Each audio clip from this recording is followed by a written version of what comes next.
it again with another RK3566 device entering the fold.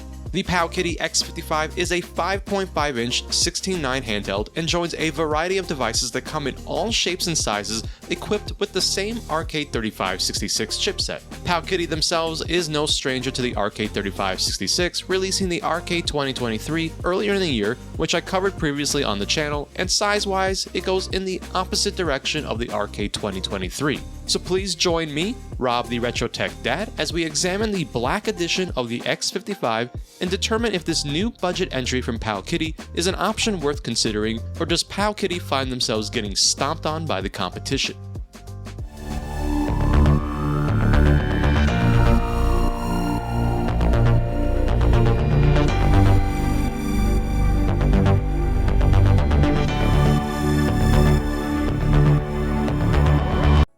We're going to start this one off a little bit different than usual, so gather round, grab your favorite beverage, snuggle up with your pets, because it's story time. Many months ago, I received what I lovingly refer to as the cursed Powkiddy X55, which came in this blue that you see here. Now, I definitely recommend heading over to my friend Shem's channel at RetroBreeze to learn more about the craziness behind this specific unit that was sent around to a few of us in the retro handhelds community.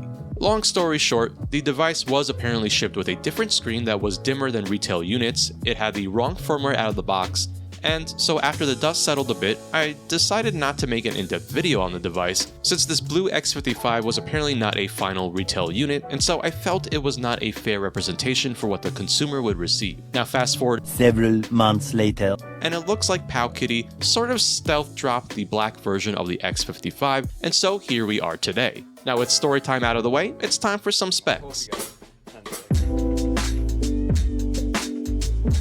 The Powkiddy X55, as its name alludes to, comes equipped with a 5.5-inch 16:9 IPS display with a 1280 by 720 resolution. It is powered by the Rockchip RK3566 with 4 Cortex-A55 cores running at a clock speed of 1.8 GHz and a Mali G52 GPU.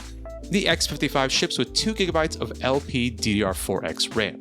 There are 2 microSD slots, one is used for the system and comes with 16GB of storage across all versions, as well as the option for a secondary game card that ships in different sizes. It supports 2 USB Type-C ports and HDMI out via the mini HDMI port. It ships with a 4000 mAh battery that Powkiddy claims charges in 2 hours and lasts about 4 hours. And lastly, this device ships with the Linux-based JELOS out of the box. The Powkiddy X55 is available now for shipping at around the $90 price point for the 16GB and 64GB configuration. This specific unit was sent to me by the Lit folks at LitNXT for the purposes of this review, and as always, they did not review this video prior to publishing. Alright, so let's slam this package down and get to unboxing. Okay, just kidding, be gentle with your handhelds. Let's take a look-see around the box, and this one comes in what I'd say is unusual packaging for Powkiddy and a bit different than the status quo for them. I like the clean outline of the handheld around the box. Now you might notice on the side of the box there is no option for black on here, and instead we have a spot for white, blue, and other. What's even weirder is that there isn't a white version of the Powkiddy X55 available right now. Continuing around the box, and just a few more details about what to expect inside the package. Alright, let's shake this cover off and make our way into the package. We've got our pretty standard foam insert, which Powkiddy just seems to love using. Okay, let's carefully get the X55 out of here, and before we take a look at it, we will put it aside briefly and check out the rest of the goodies. First up, we have our pretty standard USB Type-A to Type-C cable, not a particularly long length either. Moving on, we have the product instructions insert, which does have some useful information, especially the page with all the system hotkeys and shortcuts. And then of course, my absolute favorite inclusion of the Powkiddy quality control card, which for some reason is missing one of the most important elements of a Powkiddy product. No worries, I will take care of that, and let's get some Powkin on screen and make up for this glaring omission. Finally, we have a very flimsy plastic bed for the bed, which I guess serves its purpose, but certainly isn't giving an impression of a high-end product. Okay, let's bring back the X55 and slowly reveal what is waiting for us inside its bag. And very quickly, I have to say that the X55 is a pretty comfy handheld, and again, I am already familiar with this device, so this isn't coming as much of a surprise to me. But now that it's been released from its bag, let's take a quick tour around the device and check out what it offers. Starting out at the top, we have our stacked shoulder button configuration. So the top shoulder button is quite clicky, and it does not press down across the entirety of the button. You can see that I'm trying to press down at that edge and it will just not do it. This is actually the first device that I've used in a while that was set up like this. Most will actually allow you to press down across the entirety of the button. I will be taking a look at this in a little bit to see how we can address it in our teardown and then potentially provide a fix for it. I do prefer when you can press down at those edges since your fingers will naturally land at that point when holding the device. Looking at the bottom shoulder button, and these are pretty clicky and have a short travel as these are just buttons and not triggers. I don't have any complaints about how they are pressing down except for the loud clicks. Alright, so let's move across the top of the device, and first we have the power button, one of the USB Type-C ports, the mini HDMI port for video out, the second USB Type-C port, a 3.5mm headset jack, the reset switch, and then finally the left side shoulder buttons. The same issue is present on the L1 as we had with the R1, and it seems the same thing goes for the L2, which is the same as the right side, and you can really hear over the camera just how loud these can get. It's something else I will be talking more about and looking at in a little bit. The left side has nothing to note, and then let's check out the bottom of the X55. Here's one of these stereo speakers that are downward firing, and then the two micro SD slots. The one on the left is used for the firmware, and the one on the right is used for external storage to add additional games. And then we have the other stereo speaker. Just like on the left, there is nothing here on the right side.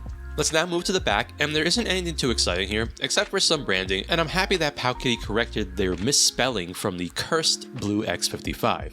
Okay, time to check out the face of the unit, and starting at that left side, we have the very standard Switch style joysticks. They seem to have smooth movement and click in properly. We will check out performance in-game shortly. Below that, we have a nicely sized D-pad, and unlike the RK2023, isn't trying to reinvent the wheel too much with its shape. The D-pad feels surprisingly nice actually, and Powkiddy has been doing a decent-ish job recently with their D-pads. You can see that it has a nice pivot from side to side. I did notice that the D-pad feels different than the one I had on my blue unit, which is interesting and unfortunately not at all surprising when it comes to a Powkiddy product. In fact, the D-pad is better on the blue one. Finally, we have the select and volume up button below the D-pad, and these are very clicky. Okay, time for the right side. You can see the indicator light peeking through here, and then we have the face buttons, which are in the BAYX Nintendo style configuration. I actually really like the way these feel. They have the kind of travel that I like to see in a face button and just are satisfying to press down on. I've got to say this is another thing that Powkiddy has done well, mimicking what I experienced over on the RK2023. Checking this out from the side, and you can see how it presses down, and it does sit above the face of the unit when fully pressed down, which is something I like to see. Below the face buttons, we have the right analog stick, and then finally the start and volume down buttons, which are just as loud as the setup on the left. The device feels really nice in the hands. I like the weight, and the plastics here are surprisingly decent given the price point of the X55. This is definitely a handheld for comfort. So it's time to boot this thing up.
Yes, this is the actual boot time of the unit out of the box, every time. So I mentioned earlier, this ships with just enough Linux operating system, better known as JELOS. Powkiddy received permission to load the X55 with JELOS out of the box. Now despite that, for whatever reason, this newer X55 unit ships with an unofficial build of JELOS that is the cause of the super long boot times. And so unless you go ahead and flash an updated firmware off the JELOS GitHub page, you will be stuck with these super long boot times. By the way, this firmware is dated from the end of July of 2023. But things continue to get more interesting. Now I was pretty excited to check out the brightness levels on this unit, as that blue X55 had a very dim screen that many others complained about early on. So I went ahead and tried to adjust the brightness, but JELOS would constantly freeze at this spot. I reset the device and it just did the same thing over and over and over again. At that point, I decided I had seen enough, and so I went ahead and flashed the latest JELOS build available at the time of putting this video together. So the software experience out of the box didn't leave the greatest impression. But let's see how this latest official build fares with the X55. With the latest firmware from the GitHub, the boot times are now fast and as expected. Unfortunately, spending time with the X55 and this build of JELOS revealed issues as well. Since the X55 has a nice 16:9 screen, I immediately loaded up a PSP game to try out, and performance was just not what I was expecting to see with PPSSPP. Going into settings revealed that things weren't properly configured here, and for example, PSP is set to auto 1:1 for the rendering resolution, which means it will be matching the native resolution of the device, and for the X55, that is 720p. However, a safer option would be just to use the native resolution of the PSP, as the RK3566 will not be able to run a good portion of the library at that 720p resolution. I then headed on over into a Dreamcast game since I wanted to mess around with some widescreen hacks, and again, things were really not configured properly here. I usually like to test with some Crazy Taxi 2 as it's a harder game to emulate, and I noticed that the resolution was quite low. In the core options, the resolution was set to 320 by 240, which again I think the default should just be 640 by 480, as the performance gain from the lower resolution is negligible. For example, here is Power Stone 2 running at 320 by 240, and it looks just awful with this resolution, and pay attention to the frame rate.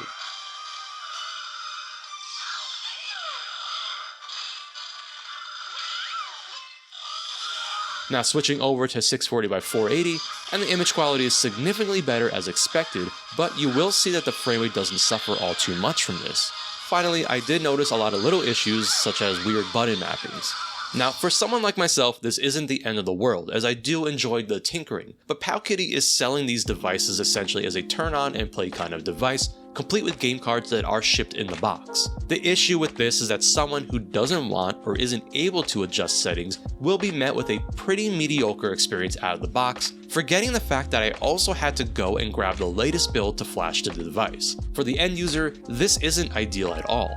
So how do things translate to the actual hardware in terms of build quality? The Powkiddy X55, as I mentioned earlier, is quite comfortable, and its lighter weight and size definitely contributes to that, and yet it doesn't feel cheap in the hands, and definitely a bit more premium than Powkiddy's other RK3566 product, the RK2023. But, and there is always a but with Powkiddy, the entire handheld is one of the loudest and noisiest devices I have ever used, and no, I am not talking about the X55's speakers.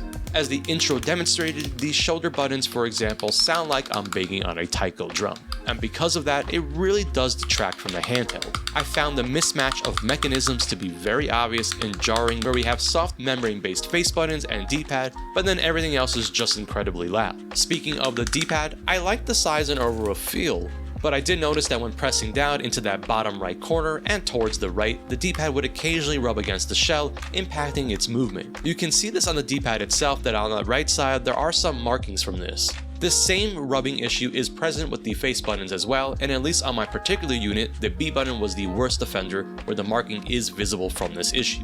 In terms of bending, I expected a lot more flexing, but there's only a little bit, and overall the unit itself is quite rigid. Now in terms of fingerprints and the plastic finishing, I found this to not pick up as much as I would have expected, and believe me, Powkiddy has better examples of devices that were fingerprint magnets.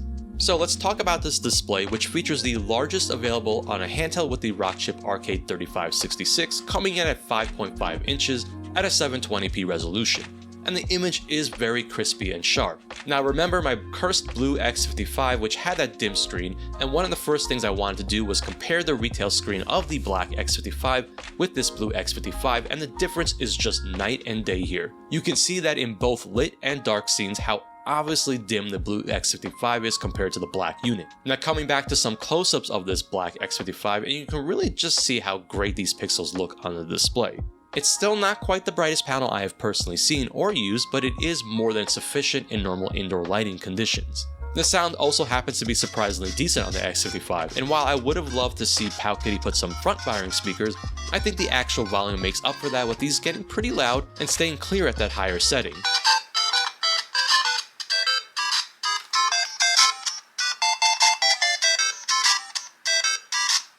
Now let's come back to that D-pad, and up to this point, it's a bit divisive as I like the size, travel, and pivot of the pad itself, but my unit does have some finishing issues, and really the last question that needs to be answered is how it performs in-game, and surprisingly it's quite responsive and accurate. I always enjoy using Marvel vs. Capcom 2 as my fighting game test, and you can see that I'm moving around pulling off combos without much trouble.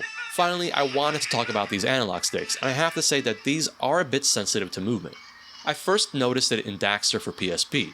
Now I'll try to convey some of this on screen, but you can see how we go from a very wide range of Daxter, moving slowly with just the slightest amount of movement on the analog stick, and then going full speed with just a little bit more movement, leaving a good amount of additional range in the stick. Another great example of this is in Super Mario 64, and Mario has several levels of movement here, but again, the way the analog sticks are calibrated, we aren't needing to put a whole lot of movement to get up to Mario's fastest speed.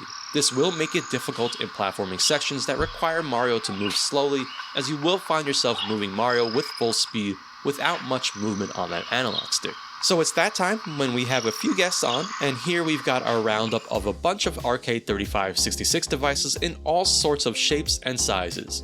No doubt that the X55 stands out with its nice and large 5.5-inch display, which as I said is the largest in a handheld with this chipset. So let's get some hard numbers now and see how it measures up against the other RK3566 handhelds. My daughter is always making me all sorts of cool crafts, and so I decided to include this beautiful flower that she made for me in this video.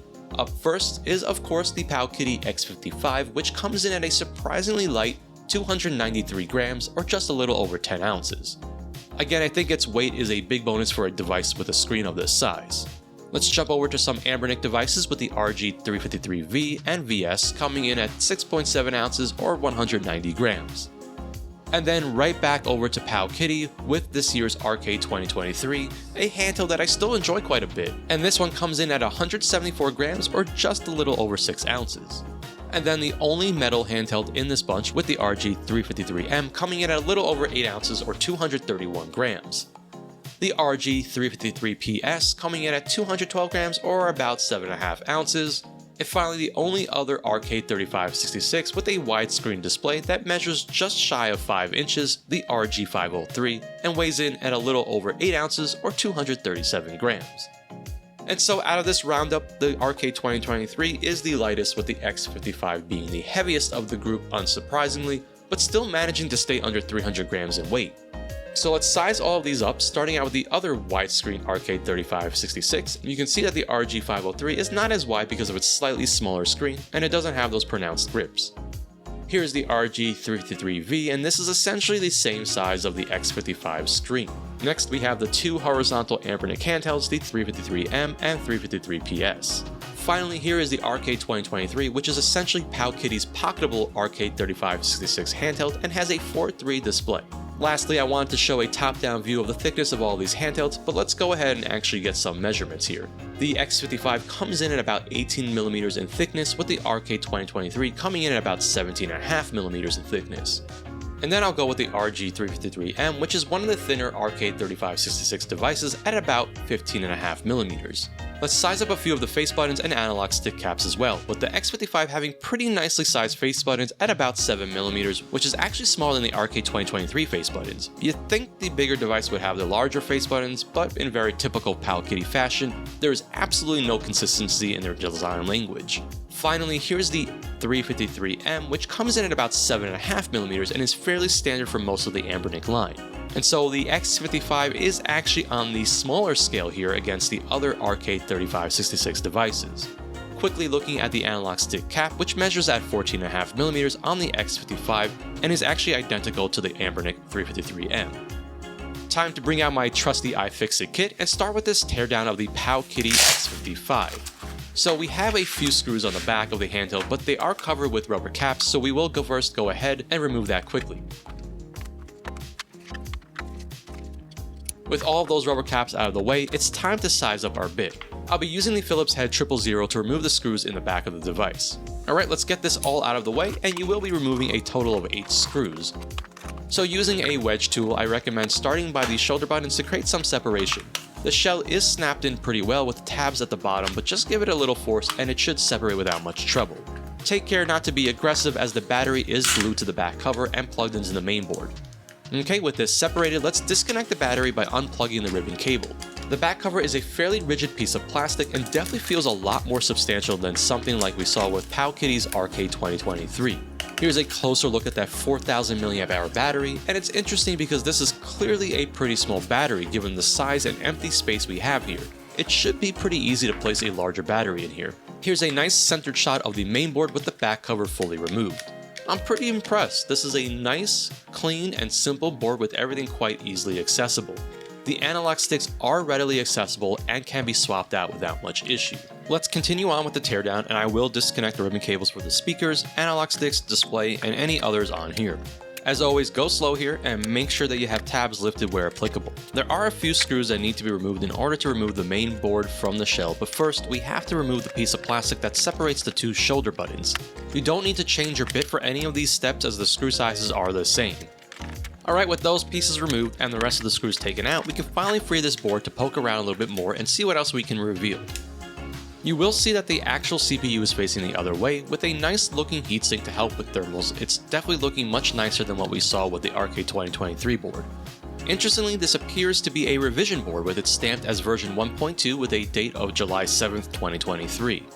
Here's a look at the membranes being used, and again, I really like what Powkiddy has been doing with their membrane-based face buttons.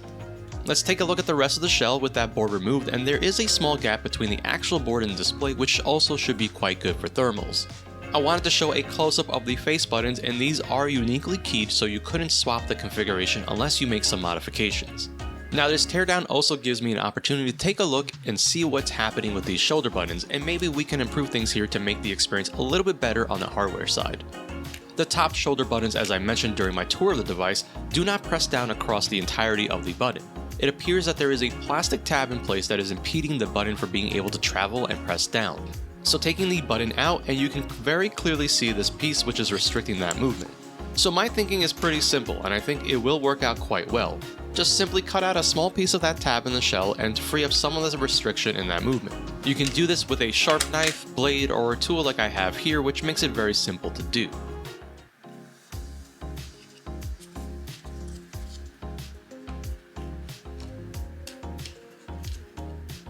So you can see that I just snipped it down a little bit with the tool, and here's a closer look at that. Here's how tiny that piece is that I cut out, which you can see on my finger. Now before we even try it out on the other side, let me put the button back in and see if this does help things out a little bit. And yep, you can not only see, but most likely hear it now pressing down at that edge, which allows me to actually click down on the shoulder button from any angle. And so I feel confident enough to do the same thing on the other side. Let's check out my finished work against the blue X55 to see how they compare, and you can see that this fairly easy fix does in fact help with the issue. Now let's move on to the bottom shoulder buttons, which are definitely the worst offenders here, and unbelievably loud and clicky. Thankfully, the community has come to the rescue with a very clever and great idea to help dampen the loudness of those bottom shoulder buttons. You can see here in my hands that there is a lot of empty space, and thanks to YouTuber Cyralu for his great video showing the quick fix he came up with, which is simply just filling the empty space with some hot glue. And I'll have a link to his video down in the description box. So using my trusty $4 hot glue gun from Walmart, let's go ahead and fill these shoulder buttons in with some glue. Also, don't be afraid if you fill in too much here, as you can easily remove and adjust as needed to get it right. Alright, now with that done, set it aside for a few minutes to cool off and dry. Once it's done that, it should look a bit like this. So let's test this out and see the differences, and thankfully I do still have my blue X55 to compare, and wow, it is quite an improvement. Just listen to the two devices here.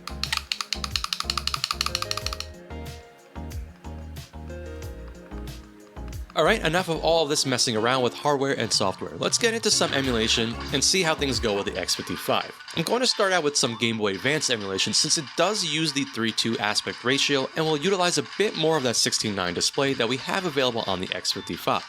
I've actually really been enjoying using the X55 for this purpose, as the display really allows those pixels to come through, and again, because it's a bit wider than a 4:3 aspect ratio, we can really make use of that extra real estate here. And you've probably seen me play some Alien Hominid, which has such a great port to the Game Boy Advance and is always one of my go-to games for pick up and play gaming as well as testing. Obviously, the X55 won't have many issues with the Game Boy Advance. Here's some Astro Boy, which is an awesome side-scrolling beat-em-up shooter from Sega and developed by Hitmaker and the Legends at Treasure. This is an absolute gem of a game on Gameboy Advance, and if you haven't checked it out, definitely give it some of your attention.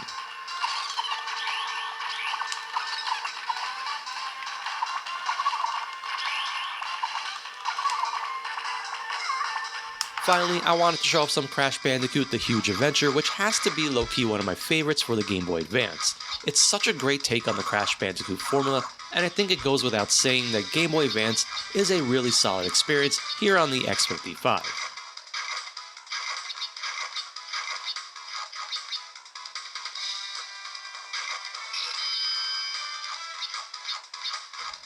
Moving on to the follow-up handheld from Nintendo, here's a bit of Nintendo DS emulation, which also fares quite well on the X55, and in particular games that really only need or make use of one screen will especially be great with this handheld.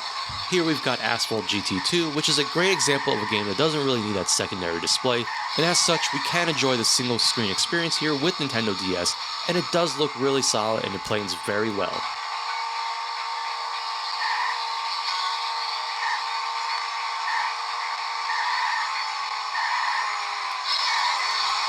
And for one more game, I've got New Super Mario Bros. Here, and again, no issues with this one, which just looks super nice making use of the large 5.5-inch display with the X55.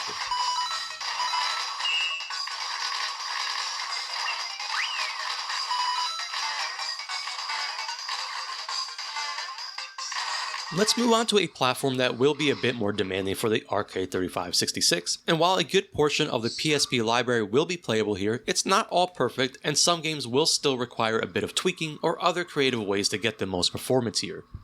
Let's start out with something a bit lighter, and so something like Daxter, for example, runs really well at 2x native resolution without much issue.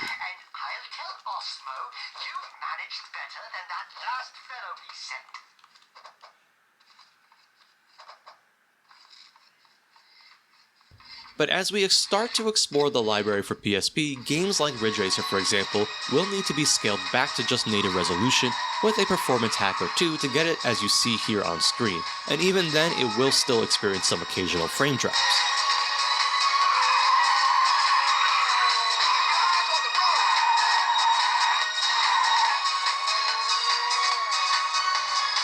And of course, we have to test a bit of God of War, and specifically here is some Ghost of Sparta, which is on the high end of requirements for PSP emulation. This one specifically needs a few tweaks, including making use of the 30 frames per second cheat to get it as you see here, and again, while it's mostly playable, it still isn't quite perfect.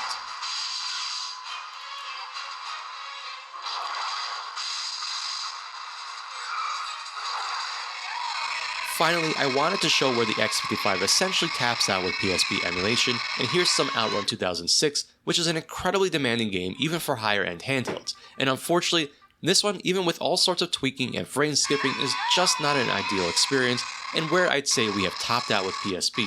And so, as I said when I started out in the PSP section, easier games will have no issues with the more demanding titles needing tweaks or just not being ideal on here, which given the nice large 16:9 screen is a bit of a bummer. Finally, one last area in gaming I wanted to touch upon was Portmaster, which is part of JELOS and is one of my favorite things about these Linux-based devices since we have such a huge library of ports from PC available here to enjoy, and more are constantly being added. For example, here we have Sonic Mania, which is ported from the PC version, and using your Steam data files, you can then enjoy this awesome game on the X55 and expand on what is available and playable on a device at this very affordable price point.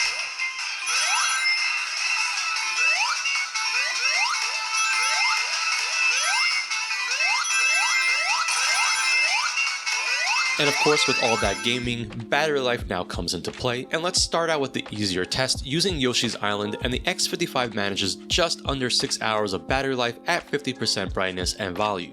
Now moving on to some PSP, I used a more demanding title with Ghost of Sparta, and the X55 actually did pretty well here with the device set to 50% brightness and volume again, and it manages under 5 hours of battery life, and so it's pretty solid when it comes to doing something like PSP gaming. And of course, rounding out our tests, I took a reading of the device's surface temperature after all of this gaming and testing. I didn't find that the device got too hot to handle, but I did manage to find one spot where the temps were at the 43 to 47 degrees Celsius range. However, your hands are nowhere near this portion, and the rest of the device was at or below 40 degrees Celsius, which is very solid. And so with that, I think it's time to wrap up and end our exploration of the Powkiddy X55.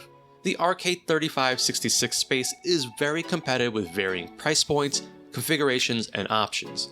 The X55 is unique with it being one of the 2 devices that ship with a widescreen display, but also has the largest display of all of these handhelds. And at the price point, it's certainly a fair deal given that we are quite well aware of what the RK3566 is capable of, and this black X55 does ship with a very nice looking display. I think if you're interested in utilizing Portmaster, are looking to play PSP games, or even Gameboy Advance games, which utilize the wide aspect display, this is a pretty decent option at around that $80 price point, which is pretty incredible for what you get here. However, as we have clearly learned throughout this video, it's not without its shortcomings. The out-of-the-box experience leaves a lot to be desired, and I worry that someone not as familiar with the space or comfortable with tinkering will find themselves disappointed and frustrated by the handheld. Additionally, some of the hardware quirks are difficult to ignore, and while I did address a potential fix for some of it, these issues feel like they shouldn't even be a concern. As always, Powkiddy seems to be consistently inconsistent, and this X55 continues more of that tradition. If you are interested in this device, I definitely think you should be aware of what you are getting here, and at that price point you might want to consider some other options for a little bit more that will give you the next step to run things better with overall better build quality and software.